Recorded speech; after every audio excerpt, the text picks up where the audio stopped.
Hi friends, நிறைய பேர் இது வந்து கவர்மெண்ட் நடத்துகிறாங்களா, இது வந்து அவங்க நடத்துகிறாங்களா, இவங்க நடத்துகிறாங்கன்னு கேட்டுட்ருக்கீங்க.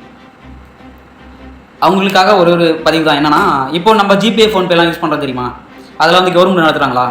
கவர்மெண்ட் நடத்தலை, ஒரு தனியார் நிறுவனம் தான் எடுத்து நடத்திக்கிட்டு இருக்கு. டேக்ஸ் பிடிக்கிறாங்க, அவ்வளோதான். இந்தா நான் உனக்கு சைன் போட்டு தரேன், நீ இதை நடத்தலாம், இதேமாரி இந்த கம்பெனி நீ ஓப்பன் பண்ணிக்கோ, எனக்கு டேக்ஸ் நான் பிடிச்சிக்கிறேன். கவர்மெண்ட் சைன் போட்டு சீல் போட்டு கொடுத்துட்டாங்க. அதேமாரி தான் என் கம்பெனிக்கும் நான் பண்ணுறதுக்கும் அந்த பிஸ்னஸுக்கும் சைன் போட்டு சீல் போட்டு நீ பண்ணலாம் அப்படின்னு சொல்லிட்டு நான் டேக்ஸ் பிடிக்கிறேன் அப்படின்னு சொல்லிட்டாங்க. இதற்கு முன்னாடியே நடந்துட்டு, சும்மா தெரியாதவங்களுக்காக சொல்கிறேன். நிறைய பேருக்கு தெரியும், தெரியாதவங்களுக்கு. இப்போ நீ சொல்கிற நான் வந்து இதில் போடுறேன்டா, என்னடா கிடைக்கும் எனக்கு, தங்கத்தை விட எப்படா அது விலை ஏறுமாடா அப்படின்னு சொல்லி கேட்டிங்கன்னா, தங்கத்தோட விலை ஏறி இருக்குது, ப்ரூஃப் இருக்குது.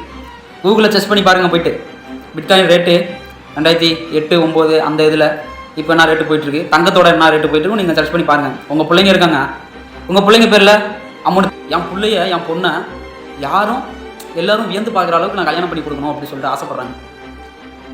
அப்போது நம்ம வேலைக்கே போயிட்டு இருந்தால் நம்ம இதெல்லாம் பண்ண முடியுமா? வாய்ப்பே இல்லை. ஏதாவது ஒன்று பண்ணாதான். நீங்கள் இதுக்குன்னு தனியாக வேலை பார்க்கணும்னு எந்த ஒரு அவசியமும் கிடையாது. நீங்கள் வீட்டில் இருக்கிற பணத்தையோ எதை தூக்கிட்டு வந்து இதில் போட போகிறீங்க. இதுக்கான அமௌண்ட் உங்களுக்கு வந்துட்டு இருக்க போகுது. ஒரு கோடி போவோம் பாது, எனக்கு தெரியாது. அப்போ விலை குறைஞ்சினா, விலை குறைஞ்சாலும் உங்களுக்கான அமௌண்ட் இதில் வந்துகிட்டு இருக்கும். எப்படி சொல்கிறேன்? ஏன்னா 11 வருஷமாக கொடுத்துட்டு இருக்காங்களா என் கம்பெனி. நான் வேலை பார்க்குற கம்பெனியில் 11 வருஷமாக எனக்கான இன்கம் கொடுத்துட்டு இருக்கனால தான் நான் சொல்கிறேன் தைரியமாக. ஃபேக்குனா 6 மாதம் 1 மாதம் தான் முடிட்டு போயிட்டு இருப்பாங்க. ஃபேக்குனா அவ்வளோதான், 6 மாதம் அதிகபட்சமாக 1 வருஷம் வச்சுப்பான்.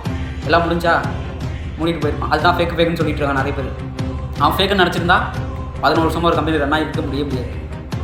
அப்போ நான் என்ன சொல்கிறேன்னா, உங்கள் பிள்ளைங்க பேர்லையோ இல்லை உங்கள் அப்பா ஒரு வயசானது காலத்துலையோ அவங்களுக்கு தேவைப்படுறதுனால நீங்கள் அவங்க பேரில் ஏதோ ஒரு ஐடி நீங்கள் போட்டு அவங்களுக்காக ஒரு சேமிப்புன்னு சொல்லி தனியாக போட்டிங்கன்னா ஃபியூச்சரில் நல்ல ஒரு இன்கம் வந்துகிட்டு இருக்குன்னு நான் சொல்கிறேன்.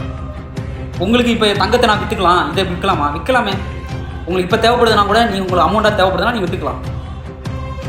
நிறைய பேர் பயத்தினால தான் இதில் வந்து உள்ளே வராமல் இருக்காங்க. ஏமாந்துருவாங்கன்னு சொல்லிட்டு. அப்படி இருந்திருந்தால் அந்த கம்பெனி 11 வருஷமாக கரெக்டான இன்கம் கொடுத்துக்கோங்க.